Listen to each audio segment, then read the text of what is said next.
The stars looked different from the observation deck of the research vessel Horizon. Captain Lisa Brown stood with her hands clasped behind her back, watching the strange nebula that had brought them to this unexplored region of space. The mission was simple: chart the nebula, collect samples, and return to Earth. No one expected to make history today. "Captain, we're picking up something unusual," said Communications Officer Pete Miller. His voice was steady, but Lisa heard the excitement. "Underneath. It's not natural, there's a pattern to it." Lisa walked over to his station and looked at the readings. "A signal?" "Yes, ma'am, definitely artificial, and it's not one of ours."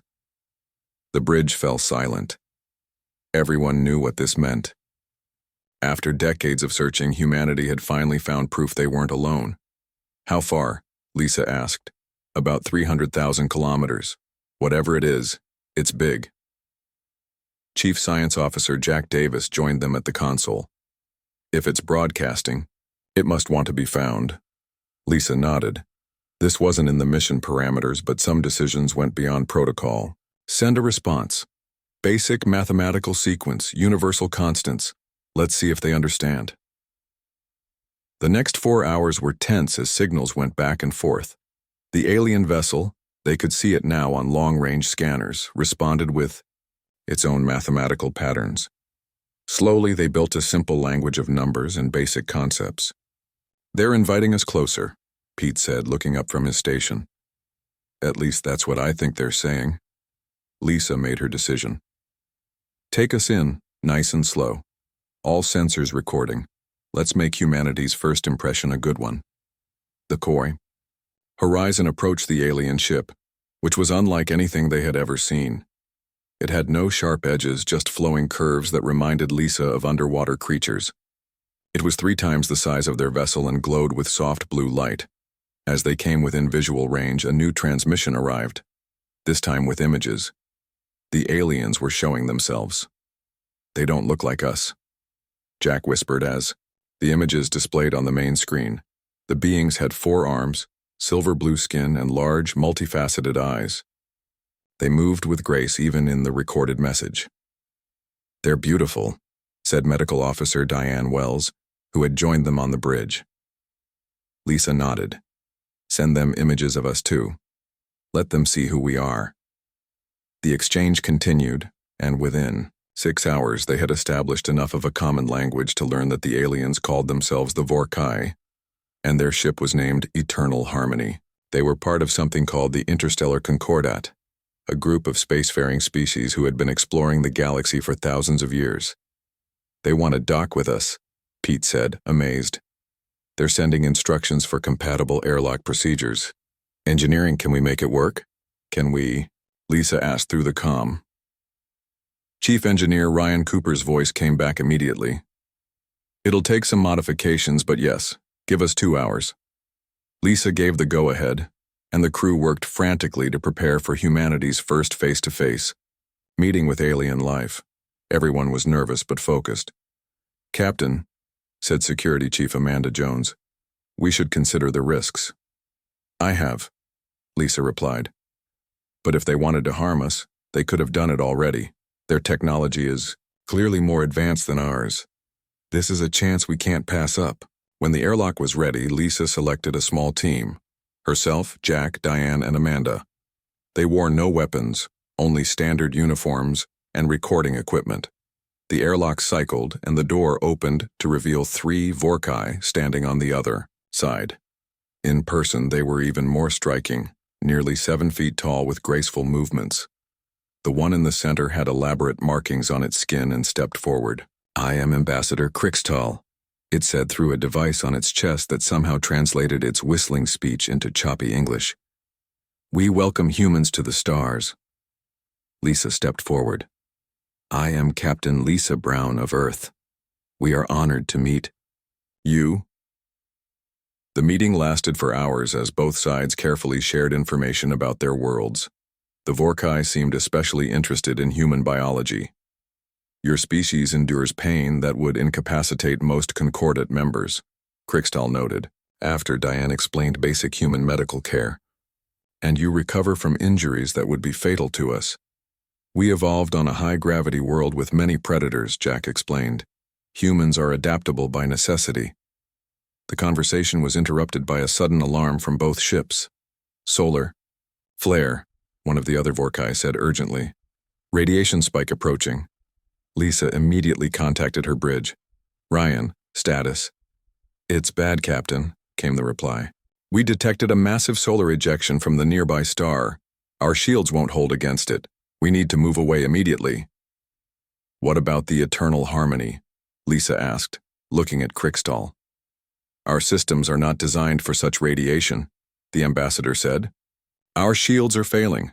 Lisa made a quick decision. We'll help you. Ryan, can we extend our remaining shield power to cover both ships during retreat? Yes, but it would leave us vulnerable, and someone would need to manually adjust the shield. Harmonics from the external control junction to match their hull. That means spacewalking during the beginning of the flare, Amanda said. The radiation exposure would be significant. Lisa nodded. I'll do it. Despite protests from both crews, Lisa suited up. The Vorkai were stunned when they understood her plan. This is not logical, Krikstal said. The risk to your life is too great. It's what humans do, Lisa replied simply. We help. The spacewalk was brutal. Even with her suit's protection, Lisa could feel the radiation affecting her as she worked on the external junction. Her skin burned, and nausea hit her in waves. But she completed the modifications, allowing both ships to move away from the flare's path together. When she returned inside, she collapsed. Diane and the Vorkai medical specialist worked together to treat her radiation exposure. Why would your captain risk herself this way? Krikstal asked Jack as they watched the medical team work. She had only just met us. Jack smiled slightly. That's who we are. We couldn't just leave you in danger. After both ships reached safety, Lisa recovered enough to attend a final meeting with the Vorkai before they parted ways. The aliens had prepared a formal declaration establishing peaceful contact between Earth and the interstellar concordate. You have surprised us, humans, Krikstal said during the ceremony. Your biology is remarkable, but more remarkable is your willingness to endure suffering for strangers. I will tell the Concordate Council of this quality.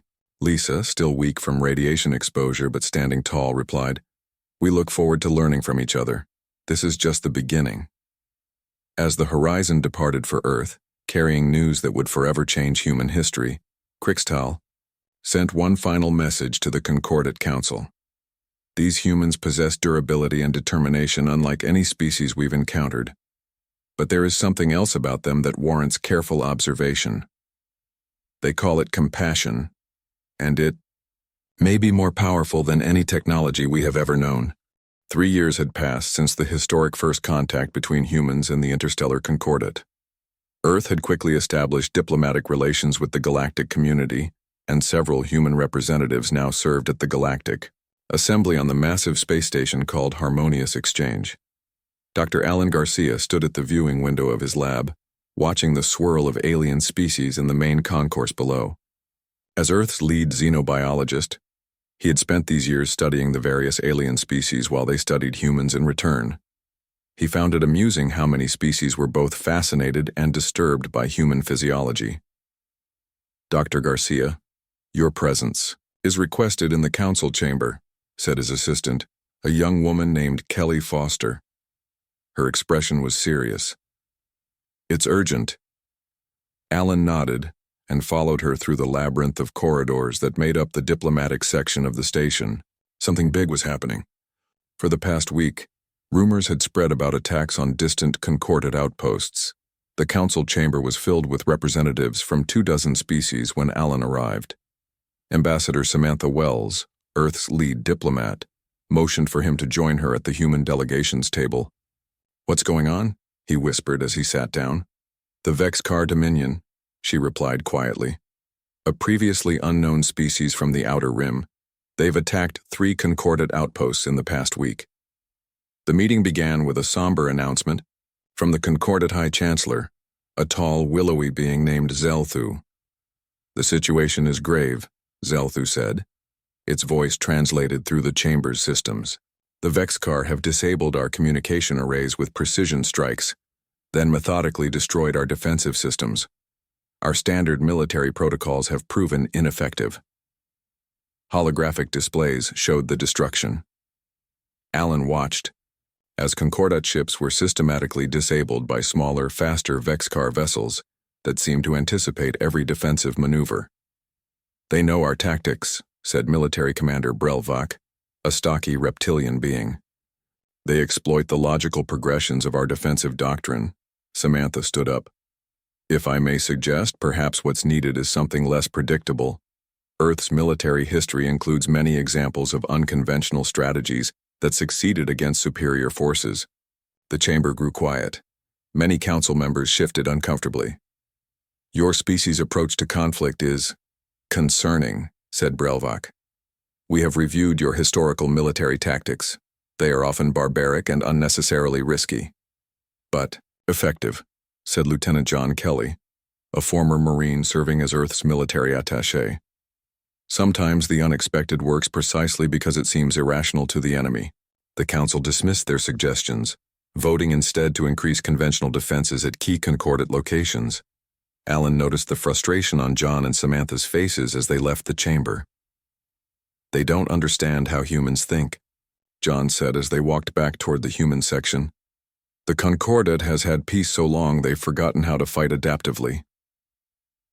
2 days later, alarms blared throughout Harmonious Exchange. The Vexcar had arrived. "All personnel to emergency stations," came the announcement over the station-wide comm. "This is not a drill." Alan rushed to help coordinate the evacuation of the civilian research wing. Through the windows he could see Concordat defense ships, forming a protective barrier around the station, arranging themselves in precise geometric formations. "They're still using the same tactics," John said, appearing beside him. He was now in full combat gear. "The Vexcar will cut through them, like they did at the outposts." He was right. The attacking ships, angular and black, moved in unpredictable patterns, confusing the Concordat defenders. They targeted communication arrays first, then weapon systems, just as they had before. A massive explosion rocked the station. Emergency. Bulkheads slammed shut, but not before Alan saw the terrible damage to the station's eastern ring. Hundreds must have died instantly. The Concordat defense fleet was in disarray. Several ships had been disabled, and the others were falling back to defensive positions that the Vexcar seemed to anticipate. "We need to do something," Samantha said, joining them at the command center where refugees from damaged sections were gathering. "The Concordat leadership is paralyzed." The station's senior military commander, an alien named Vrilpak, was attempting to organize a retreat. "We must abandon the civilian sections and preserve the council leadership," he was saying. John stepped forward. "Sir, with respect, that's exactly what they expect you to do. It's the logical move according to Concordat military doctrine." "Then what would you suggest, human?" Vrilpak asked, his tone dismissive. "Let me take a team to the auxiliary control room. We can reroute power to create feedback loops in the shield generators. Make them pulse instead of holding steady. It'll create weak points, but they'll be moving targets. The Vexcar won't know where to hit." "That's against all safety protocols," one of the Concordat officers objected. "Exactly," John said. "They won't expect it." Reluctantly, Vrilpak agreed, having no better options. John quickly assembled a mixed team of humans and aliens willing to follow his unorthodox plan. While they worked, another blast hit the station. A section of the ceiling collapsed, crushing several people beneath it. Alan rushed to help, pulling away debris alongside other humans and some of the stronger alien species. What happened next astonished the watching Concordat members. The humans dug frantically, ignoring their own injuries. When they found survivors, not just humans but aliens of various species, they carried them to safety even as more debris threatened to fall. "Why do they risk themselves this way?" asked a Vorkai scientist working beside Alan. "Some of these beings are not even from their alliance groups."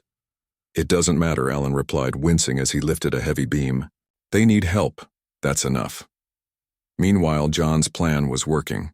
The pulsing shields confused the Vexcar attackers, who couldn't predict where to focus their fire. This gave the regrouping Concordat fleet time to launch a counterattack. In Diray, the medical bay, humans donated blood for their own wounded and volunteered to help the medical staff with alien patients. Despite the language barriers and different biologies, they worked tirelessly. "Your people fight with terrifying ferocity," said a Concordat medical officer to Samantha, as they watched human security personnel prepare to repel Vexcar boarding parties. "Yet here they are, gentle with the wounded." "That's humanity," Samantha replied simply. "We contain multitudes." When the Vexcar boarding parties breached the lower levels, John led a defense force to contain them.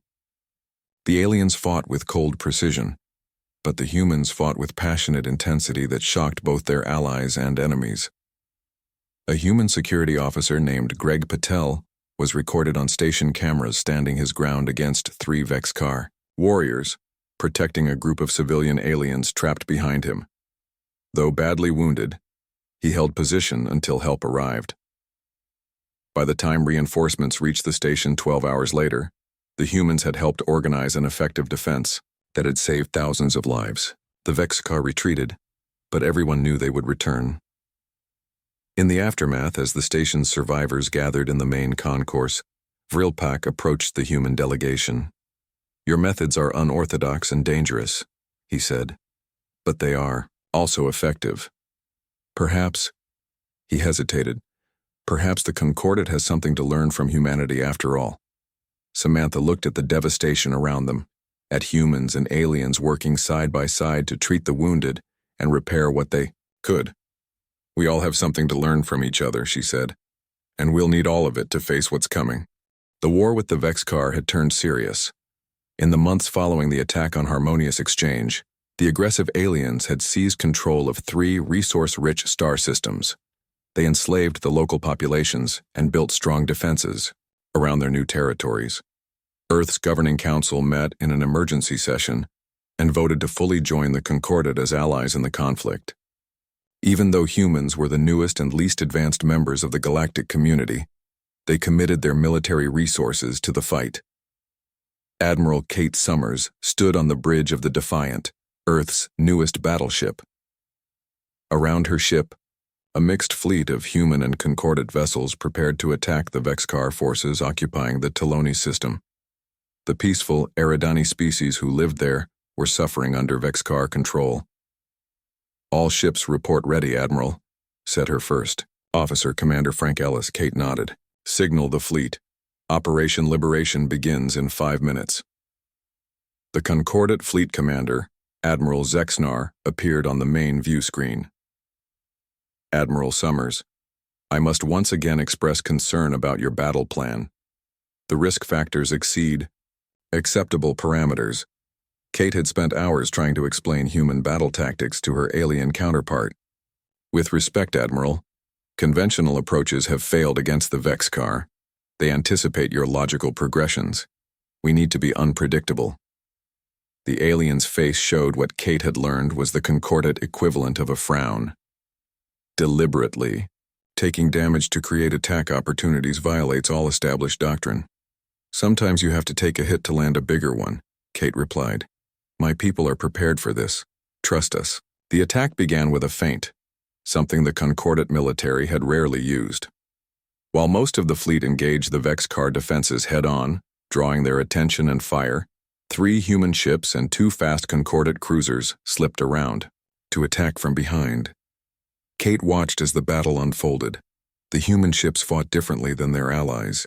Where Concordat vessels maintained perfect formation and targeted enemies in order of threat level, the human ships darted in and out, sometimes taking damage to get close enough for a critical strike. "The Valiant has taken heavy damage," reported Ellis. "Captain Rivera requests permission to continue the attack run." "Granted," Kate said. "Tell him to hit them hard." On the tactical display, she watched as the damaged human ship accelerated toward a Vexcar weapons platform, drawing its fire while 2 Concordat ships moved in to destroy it. The tactic worked, but the Valiant paid a heavy price. "Concordat, Command is expressing concern about our casualty rates," Ellis said quietly. "Tell them to focus on the results." Kate replied. We're breaking through their lines. By the 4th hour of battle, the combined fleet had pushed through to Talonis III, the main planet in the system. But a new threat emerged. Sensors detected a massive Vexcar device on the surface. Analysis complete, said the science officer, Lieutenant Linda Powell. It's some kind of atmospheric disruptor. If activated, it will strip away the planet's atmosphere. All Eridani on the surface will die. How long do we have? Kate asked. Energy readings suggest less than 3 hours to activation. Kate made a quick decision. We need a strike team on the surface to disable that weapon. Conventional bombing won't work, we might trigger it. Major Ben Russell, commander of the Human Special Forces on board, stepped forward. My team can do it, Admiral. We'll need a fast insertion and some covering fire. The odds of success are below 17%, said the Concordat tactical officer who had been monitoring the situation. This would be classified as a suicide mission.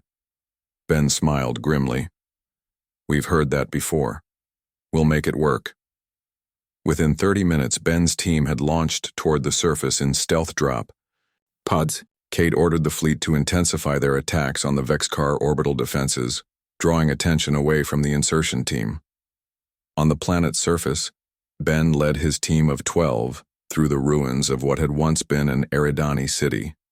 The slender, blue-skinned natives hid in the rubble, watching with large, frightened eyes as the humans passed. Stay hidden, Ben told them when possible. Help is coming. The Vexcar superweapon stood in what had been the city center, a massive tower of black metal with energy pulsing up its sides. It was heavily guarded by Vexcar soldiers in armored suits. Frontal assault won't work, said Sergeant Maria Diaz, Ben's second-in-command. There are too many of them. Ben studied the structure. We need a distraction, something they won't expect. They found their answer in the city's old transit tunnels. While half the team set explosive charges at key points around the perimeter, Ben led the rest through the underground passages that came up near the base of the weapon. When the charges detonated, the Vexcar guards rushed to counter what they thought was a major attack. This gave Ben's team the opening they needed to enter the weapon control center. The fighting inside was fierce. 3 humans fell in the first exchange of fire. Ben took a serious wound to his shoulder but kept moving forward. We need 5 minutes to override their systems, said Lieutenant Carl Wright, the team's technical expert, as he worked on the weapon controls. You've got 2, Ben replied, firing at the Vexcar reinforcements that had discovered their presence. The team held position as Carl worked, each human fighting with a determination that seemed to surprise the Vexcar. Even when wounded, the humans didn't retreat or surrender. With seconds to spare, Carl succeeded in shutting down the weapon. But the victory came at a terrible cost. Only 4 members of the team remained alive, all of them injured. Mission accomplished, Ben said, weakly into his comm unit. Request extraction. As they waited for rescue, the humans encountered a group of Eridani children trapped in a collapsed building near their position. Despite their injuries, Ben and his team immediately began clearing rubble and providing first aid to the wounded aliens. When Concordat rescue ships arrived hours later, they found the surviving humans had established a makeshift shelter for over 30 Eridani civilians. Ben, despite losing blood from his own wounds, was treating an injured Eridani child. You should have waited for proper medical teams, said the Concordat rescue leader. Your wounds required immediate attention. Maria Diaz, her arm in a makeshift sling, looked up from the Eridani she was helping. They needed us more. We couldn't just sit here while they suffered. News of the human Special Forces actions spread quickly through the Concordat fleet. A senior Concordat official who observed the rescue operation sent a private message to his government. They fight like demons, but heal like angels. I cannot reconcile these contradictions. The humans took a mission we classified as suicidal, succeeded against impossible odds, and then, instead of securing their own safety, immediately began helping the very aliens they had never met before.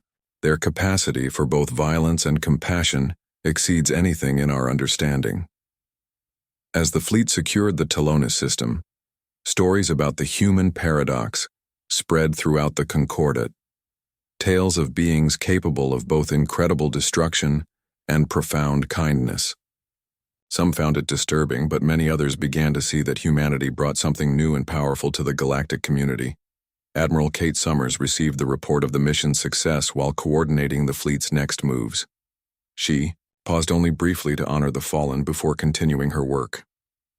"That's what makes us human," she said quietly to herself. "We'll do whatever it takes to protect life, even at the cost of our own." The war with the Vexcar reached a critical point 6 months after the Battle of Telonis.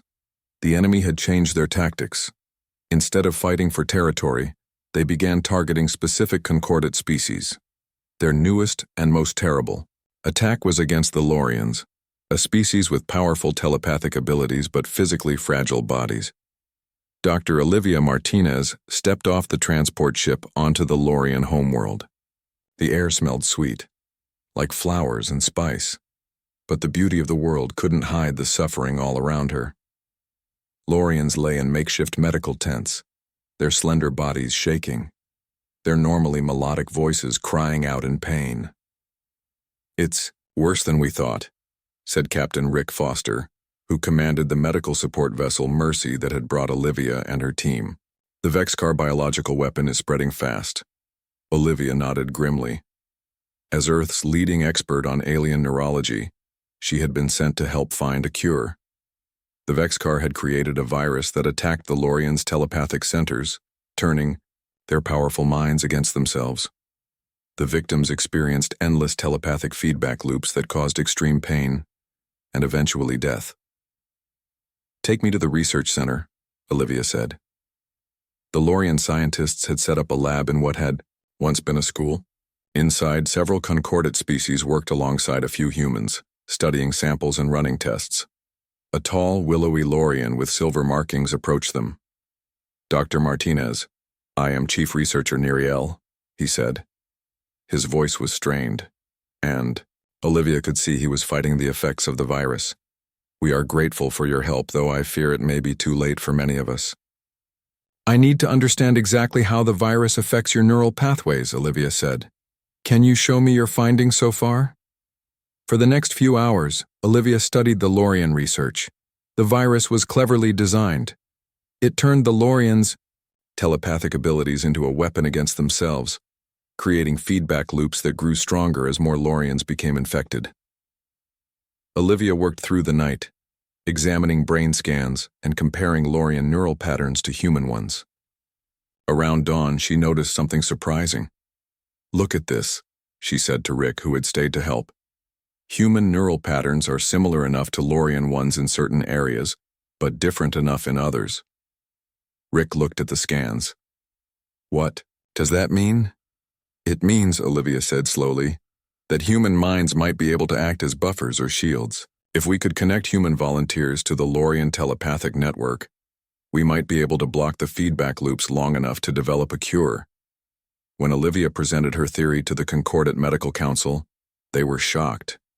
"You're suggesting humans allow themselves to be connected to the telepathic network?" asked a Vorkai doctor. "Do you understand what that means? They would experience the same pain as the infected Lorians." "I understand," Olivia said firmly. "And I'll be the first volunteer." News of the human plan spread quickly. Many Concordat officials argued against it, saying it was too dangerous for the humans and unlikely to work. But the Lorians were dying, and no other treatment was working. Captain Rick Foster addressed his crew.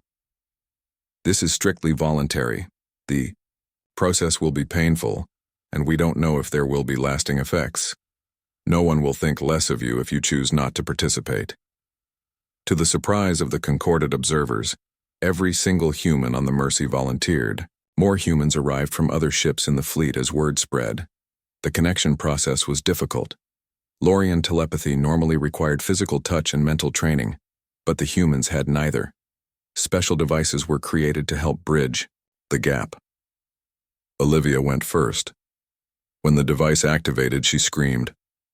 The pain was beyond anything she had ever experienced. The combined agony of hundreds of Lorian minds all locked in devastating feedback loops. "Dr. Martinez," Neriel said urgently, We can disconnect you. This is too much for any being to bear. Through gritted teeth, Olivia managed to speak. No, keep going. It's working. The readings confirmed it. When connected to a human mind, the infected Lorians experienced temporary relief. The feedback loops were interrupted by the different neural patterns of the human volunteers. More humans were connected to the network. Each one experienced the same terrible pain, but none asked to be disconnected. In the medical bay of the Mercy, 50 human volunteers lay in beds, their faces twisted in agony as they served as living shields for the Lorians' minds. "How can they endure this?" asked a concordant official who came to observe. Rick, who was preparing to be connected himself, answered simply, "Pain is temporary. Extinction is forever. We can handle it." For 3 weeks, hundreds of human volunteers took shifts being connected to the Lorian telepathic network. Many suffered seizures or fell into comas from the strain, but new volunteers kept coming forward. The Lorians, given respite from the constant pain, were able to help Olivia and her team develop a treatment. In her lab, working between her own shifts on the network, Olivia finally had a breakthrough. "The virus responds to specific frequencies," she told Neriel. "If we can broadcast the right counter frequency through the telepathic network itself, we might be able to disrupt the virus's effects. But that would require someone to carry the counter frequency into the deepest parts of our collective consciousness," Neriel said. "No Lorian could do it. The virus is too strong there." "Then I'll do it," Olivia said. The procedure was incredibly risky. Olivia would need to be connected more deeply to the Lorian telepathic network than any human had been before. The pain would be unimaginable, and she might never fully recover. On the day of the attempt, Olivia said goodbye to her friends. "If this doesn't work, tell Earth I tried my best," she told Rick. "It will work," he assured her. "And you're not going alone. I'll be connected too, helping to anchor you." The connection was made. Olivia's body arched in pain as her mind was drawn deep into the Lorian collective consciousness. She could feel Rick's presence, along with dozens of other humans, all enduring the same agony to maintain the shield that allowed her to work. Within the telepathic network, Olivia pushed the counter frequency forward. The virus fought back, causing waves of pain that threatened to overwhelm her. But she persisted, moving deeper and deeper into the network until she reached its core. There, surrounded by the mental essence of an entire species, Olivia released the counter frequency. It spread outward in waves, disrupting the virus wherever it touched. When Olivia woke 3 days later, the first thing she saw was Rick's tired face. "Did it work?" she whispered. He smiled. "It worked. The virus is breaking down. The Lorians are going to survive." The cost had been high. Many humans suffered long-term neurological damage from their time connected to the network.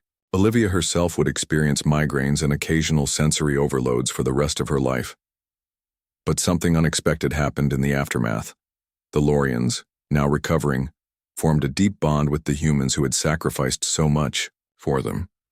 They offered to use their telepathic abilities to help heal the psychological trauma the human volunteers had suffered. "We cannot fully repair the physical damage," Neriel told Olivia, "but we can ease your mental pain. It is the least we can do for those who bore our suffering as their own." A Concordat High Council member who witnessed the healing sessions later wrote, "I have seen many alliances in my long life, but never one forged through shared pain like this. The humans willingly took on the suffering of a species they barely knew, and now that species uses its gifts to heal them in return. This connection goes beyond politics or strategy. It is something new in our understanding of galactic relationships." As Olivia prepared to return to the fleet, Neriel presented her with a small crystal that glowed with soft blue light. "This contains the mental patterns of our gratitude," he said. "Even across the stars, you will always be connected to us now. You are no longer just humans to us. You are kin." The tide of the war had turned. After a year of fighting, the Concordat forces, now using tactics inspired by humans, pushed the Vexcar back from conquered territories. The enemy, unable to predict or counter the new approaches, was losing ground on every front, Ambassador Carol White stood at the window of her office on the rebuilt Harmonious Exchange Station. A small woman with gray hair and kind eyes, she had spent her life working for peace. Now she faced her greatest challenge. "They're asking for you in the council chamber," said her aide, Paul Dixon. "The Vexcar have sent another message." Carol nodded and straightened her simple blue uniform. "Any change in their position?" "No. They still threaten to detonate Nova bombs in the Centauri and Rigel systems if we don't stop our advance." The Nova bombs were planet killers. If detonated, they would destroy entire worlds and kill billions of innocent beings. The Vexcar, leadership facing defeat, had chosen a terrible final strategy. Carol entered the council chamber to find it in chaos. Representatives from 20 species argued loudly. In the center, Fleet Admiral Kravnor, the Concordat military leader, was presenting a plan. "We must strike first," the Admiral was saying. "A coordinated attack on all known Vexcar strongholds before they can activate the Nova bombs." "And if they detect your attack?" asked a Lorian counselor. "They will trigger the bombs immediately." Carol listened to the debate for several minutes. The Concordat leaders were trapped in their old patterns, looking for the most logical solution to a problem that defied logic. Finally, she stepped forward. "I request permission to open direct negotiations with the Vexcar leadership." The chamber fell silent, then erupted again. "Impossible. They kill all who approach. Suicide." Admiral Kravnor raised a hand for silence. "Ambassador White, no diplomatic mission has ever returned from Vexcar space. They view negotiation as weakness." "Perhaps," Carol said calmly. "That's because they've never negotiated with humans."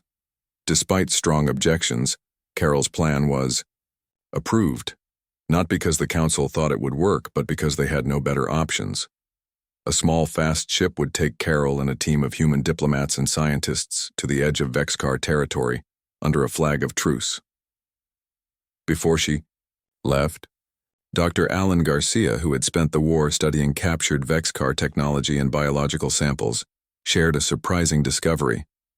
"They evolved from prey animals," he explained, showing Carol genetic markers in Vexcar DNA. "Their entire civilization is built on the belief that attack is the only effective defense." "That explains a lot," Carol said.